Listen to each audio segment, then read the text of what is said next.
মমিতাকে এমন ভাবে ধর্ষণ করা হয়েছে তার পেলভিসের হাড় ভেঙে গিয়েছে। এখানে অনেকজন পুরুষ উপস্থিত। ব্যানার্জির পুলিশ আমাদের মুখ বন্ধ করতে চাইছে সেটাই। नमस्कार, सर्वप्रथम मैं यहाँ उपस्थित समस्त गुरुजनों को ভারতের রাস্তাঘাট এখন উত্তাল আরজিকর হসপিটালের ডাক্তার মৌমিতা হত্যাকাণ্ডের বিচারের দাবিতে। এর মাঝে গ্রেফতার হয়েছে এই পাশবিক হত্যাকাণ্ডের মূল আসামি সঞ্জয়ও।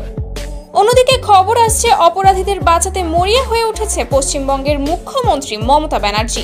শোনা যাচ্ছে টাকা দিয়ে অপরাধীদের বাঁচাতে জোর চেষ্টা চালাচ্ছেন তিনি। তাই কলকাতার জনগণ এখন মমতা ব্যানার্জির পদত্যাগের দাবি তুলে আন্দোলন শুরু করেছে। এদিকে সাধারণ মানুষের সাথে যোগ দিয়ে মমতা ব্যানার্জির পদত্যাগ চাইল জনপ্রিয় অভিনেত্রী মিমি চক্রবর্তীও।